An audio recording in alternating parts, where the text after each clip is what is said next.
Hello, hello. Hello, hello, hello. Well, good afternoon, everyone. My name is Jean-Rene. Most people call me JR. I'm the Chief People Officer for United Talent Agency. I must say United Talent Agency has done well here. Yes. We have you as one of our clients. Happy to we now had be Tiffany part of the earlier. family. Yes, indeed. We had Tiffany earlier, and we have Issa later this afternoon. So we're doing our thing. It's my honor to be here with you today to lead us through a conversation about the most influential Black-owned media company, Ebony Media Group. Ebony has been creating content and experiences that inform and inspire all those who celebrate Black lives and culture.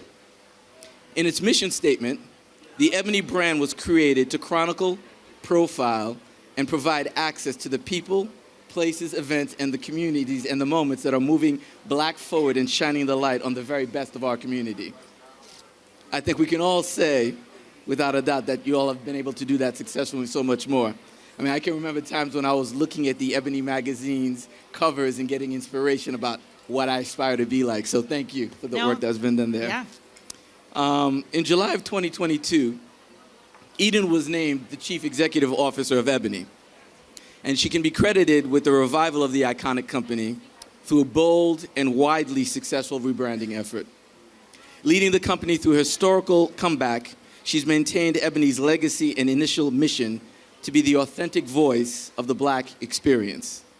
Today, Ebony has over 20 million viewers per month. Yep. I'm one of them, by the way. As you should be. Thank you. Previously, she served as the CMO for Manna, Inc., and while at Manna, she led the company's marketing department and oversaw all of the company's brands. For those people who are not familiar, Manna affiliates operate Wendy's, Golden Corral, Fazoli's restaurants, to name a few. So that's great progress, and that's a lot. Cheers to your company and your family. She's committed her community and has helped to lead the company's philanthropic efforts, which coincide with her family's commitment to pay it forward through programs that support the African American community. She earned her MBA at Loyola University Chicago Quinlan School of Business. Very good. And today we're honored here to really speak to you about the role that Ebony plays within the Black community, your vision for the brand, and leading the organization during its most challenging time. We'll hear about the rebranding journey. We'll talk about your efforts to expand Ebony and Jet's brands globally on the global stage, and how Ebony continues to serve as a disruptor in media. So, on that note, a round of applause for Eden. Thank you, thank you. Very good. So let's get it started. When you were appointed to CEO in 2022, you said that the traditional Ebony platform was rooted in magazine publishing. But in today's world of media, there are broader opportunities for the brand to connect with culture while elevating Ebony Media Group's global presence and influence. Can you share a bit about your growth strategy and how you've done so far in this past year? Absolutely. So happy to be here with you all to tell more about the Ebony and Jet story. But our rebranding efforts, what we realized is you can't go anywhere in this world and not know the brand Ebony. If I were to put the logo up, it automatically for a community has a rich emotional connection. So for us, we knew we couldn't just operate in one medium in order to have the progress and growth of creating more emotional connections to a brand that's been in existence for over 77 years. Mm-hmm. So for us, we said, if I have this brand equity that is so rich, what are the ways in order to now find this audience in new mediums? So going digital, something that the brand should have done years ago. So going deeper into ebony.com, creating a 360 digital experience. But then we also understand that people want to tangibly go to Ebony. Mm-hmm. And so what does our experiential plan look like? Being here this week, we've been taking note of how does Ebony show up in a more dynamic way in this festival? It showcases the best of Black culture on a daily basis. How do we do that now during this week? And that's where we say Ebony has to integrate into where Black excellence is, not just here in the US, but the idea that we have to be that bridge for anyone of color around the world so that they can see themselves. And it's our job to find all the avenues possible to connect the diaspora. Awesome, awesome.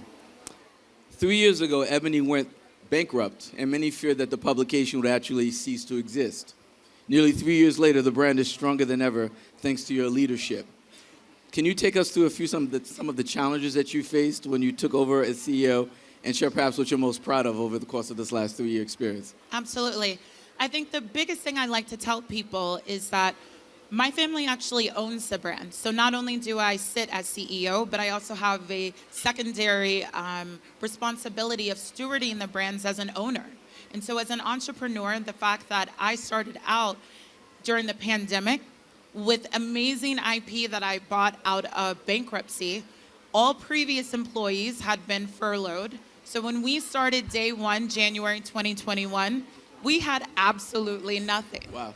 And so over the past few years, through a passion for seeing the best of people that look like me, I've been able to connect and find first talent because I needed to build a culture. I needed to find people that share that same vision.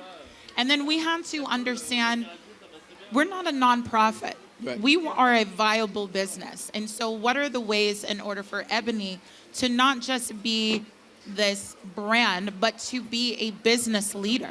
And so we had to really dig deep into the IP and understand how do we extract ideas in order to create a P&L that is going to be profitable. And so I would say the hardest challenge has just been connecting the newer audiences in a way to the way our grandparents understood Ebony, because it came into your home.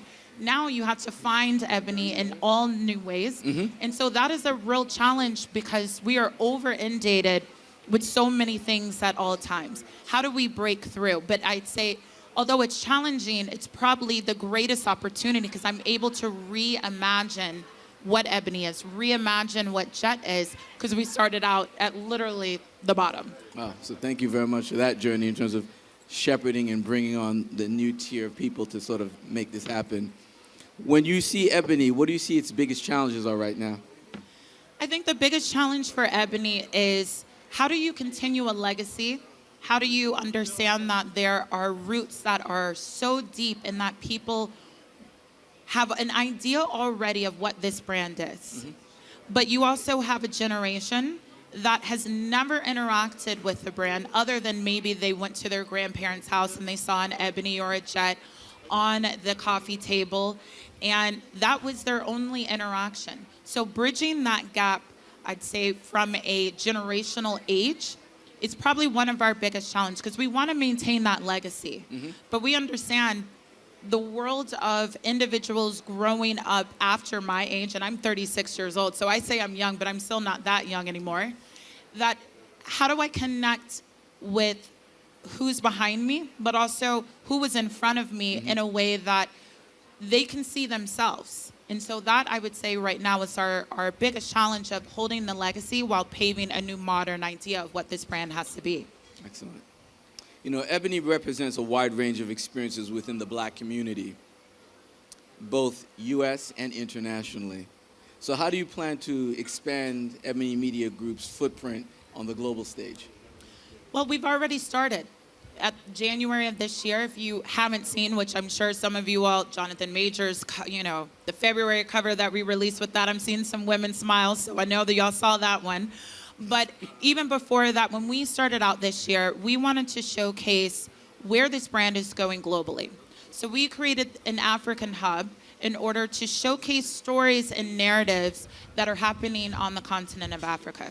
Our first digital cover was Idris Elba and his beautiful wife Sabine, because we wanted to, again, make that bridge. They are popular, yes, in the US, but they have these deep connection and roots on the continent of Africa. So why not start with them, that they can already be that bridge? And from there, we went into the Caribbean. We took a group of influencers to Jamaica to experience an authentic Jamaican carnival activation.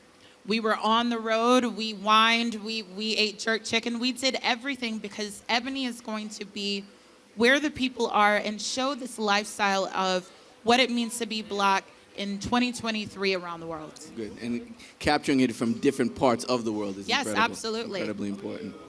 You know, at UTA, we're a global talent, sports, entertainment, advisory company that we represent artists that basically, athletes, storytellers that basically are the voices and visions that really define culture and shape what's going on in the world.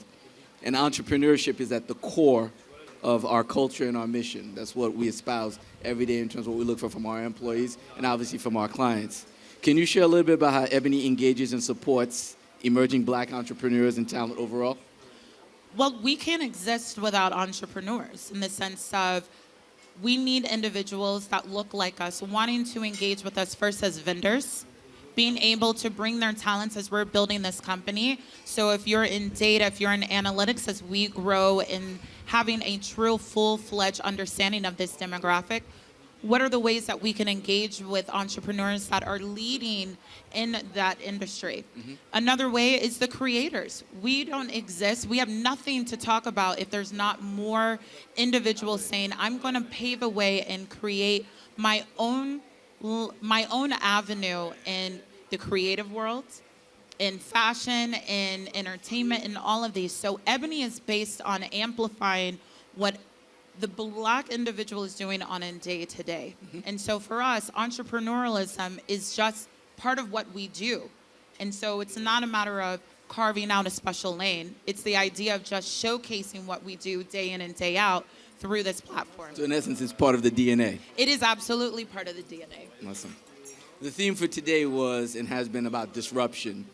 Ebony has been and continues to be considered a disruptor. Can you share what you intend to do to make sure that the brand is always regarded as such? And in your opinion, what really makes Ebony a disruptor? Well, I think how we are going to maintain it is fully understanding our brand position. We amplify a sophisticated lifestyle of people of color. And being true to that and understanding we're not going to be for everyone, but we can showcase what it means to have upward mobility around this world. And then being a disruptor, I think that word sometimes feels like you need to be,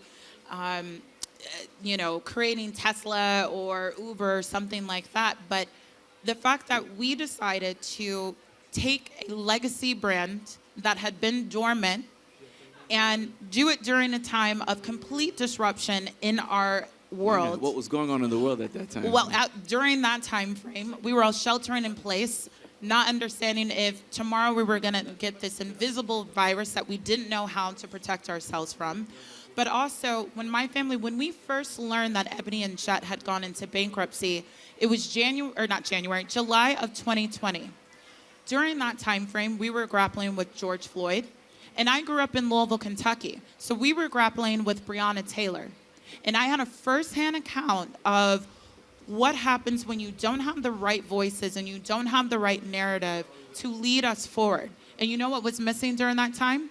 Ebony and Jet, because they had already entered into bankruptcy. So the idea of disruption for me is that we need these narratives. So every day I will disrupt the norm of what Black people can do and what we can see by making sure Ebony and Jet will always exist.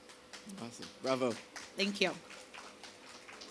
There's some things that we always talk about when we're going through these, interviews and say, hey, here's what some of the areas that we want you to touch upon. One of the things I saw is that you made a comment about the company operating from the motto of moving Black forward. What does that mean to you? I've been asked that question so many times, even internally when people come in and like, well, what does moving Black forward actually mean? Progress. It means that we aren't standing still. It means that I may have achieved something so far, but where am I going now? How do I continually challenge myself? How do we continually challenge each other to move forward? I am second generation now in our family business. I want to move my family's business forward so that my daughter and her children and go on from there can continue this legacy. So we have to, if we're representing people of color, have to always find ways to help move us forward into more success, more visibility, more access to capital, more. The idea that we just can't afford to be stagnant. You see that already. I've sat in on panels throughout this week hearing about the disruption of AI and what it's doing in the creator community. We as Black individuals can't afford to be still. We have to move forward into these mediums so that we're not left behind as we have been traditionally. So for Ebony, it's that idea that every day we will find ways to make sure we are always moving forward. First of all, that's wonderful. You know, when you think about the next 3 to 5 years, what are you most excited about? World domination is what I'm going to All right. achieve, so All right. that's it. All right. All right. I'll partner with you on that journey. Listen, no, I mean, obviously for us, we want to continue to grow this business. I think a lot of times people talk about I want to grow my brand, but for me, I'm a CEO, I'm hyper-focused that I have to understand how do I grow my business? How do I make sure that my P&L is so incredibly tight that I can reinvest back into the things that will leapfrog our company into wherever we need to go so that we can employ more individuals, we can make sure more individuals are able to tell their stories, and that we have a legacy where 77 years from now, when I may, technology and all, I may still be here by then, but nonetheless, if I'm not here, Spiritually, at least. spiritually, yes, absolutely. The idea that we did everything that we needed to, so that in 77 years, we're talking about the legacy continuing, not continuing through another bankruptcy acquisition, but that the business side was able to continue to disrupt itself so that it can stay relevant and viable for years to come. Awesome. You know, for me as, a senior black executive, it's always wonderful to have a senior black woman executive at the helm of an organization. So cheers to you on that front. One of the things I'm curious about is, part of this set of activities around this festival is about introducing that next wave, that next generation of creative, diverse talent to this forum to see what this could be like when we're celebrating creativity. What would be the one thing that you'd want to pass on to the next generation of folks that are here? I'd say that you're already equipped with what you have. And what I mean by that is this. Our family background, as you kind of mentioned, Manna Incorporated, we first started out in the restaurant industry. And I was able to gain skills necessary in my family operations to allow me to understand eventually what I needed to do as CEO. Because I knew at one day I was going to have my own company and I was going to make sure that I was creating more for our family's wealth building. And so what I didn't realize, I think, through the years is all the nuggets I had to go through that prepared me for each and every step of the way. And I think a lot of times we think, oh, I need this and I need that, but you're already equipped in so many ways to do the amazing things already. So I would say don't look at what others, oh, I need this, I need that. You yourself already have, so lean into that because you're already prepared for your next big leap. Fantastic. And did you peep out what she said? She said I was going to own my own company. And that's important because obviously she has a legacy already in place, but she's doing hers on her own, so she's evolving and building on that. So cheers to you on that front. Thank you. This has been wonderful. Yes, thank you, and thank you all. Thank you very much.